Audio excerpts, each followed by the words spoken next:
Italy के बाद Libya में भी तारीख़ वतन की कश्ती डूब गई। 3 पाकिस्तानी जाँ बहक। मीडिया रिपोर्ट्स के मुताबिक इटली के साहिल पर तारिकीन वतन की कश्ती डूबने के वाक़े के बाद लीबिया में भी ऐसा ही एक वाक़या पेश आया है, जिसमें मुतादिद पाकिस्तानी शहरियों की अमवात की इतलात मौसूल हुई हैं। तर्जुमान दफ्तर खारजा मुमताज़ ज़हरा बलोच के मुताबिक लीबिया के शहर बेनगाजी के करीब कश्ती को हादसा पेश आया है। कश्ती हादसे में 3 पाकिस्तानियों के जाँ बहक होने की इतलात हैं। तर्जुमान दफ्तर खारजा के मुताबिक तराबलस में पाकिस्तानी सफारत खाना मैयतों की वतन वापसी के लिए कोशिशों में मसरूफ है।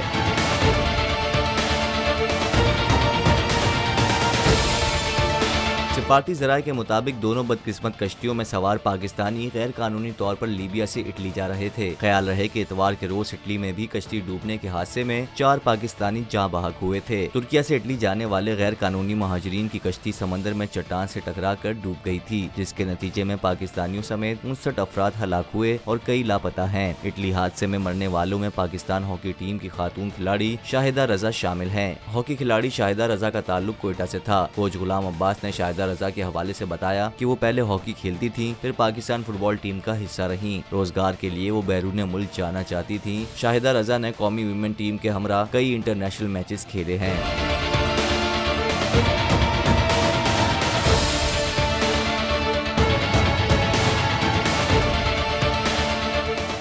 इम्पोर्टेड हुकूमत और उनकी हवारियों की अदलिया के खिलाफ हर्जा सराई। मरियम नवाज की अदलिया और फाजिल जज साहिबान पर शदीद तनकीद। इस घिनौनी साजिश को बेनकाब करने पर बोल को एक दफा फिर नशरियात की बंदिश का सामना करना पड़ रहा है। बोल अदलिया की इज्जत के लिए खड़ा है और खड़ा रहेगा।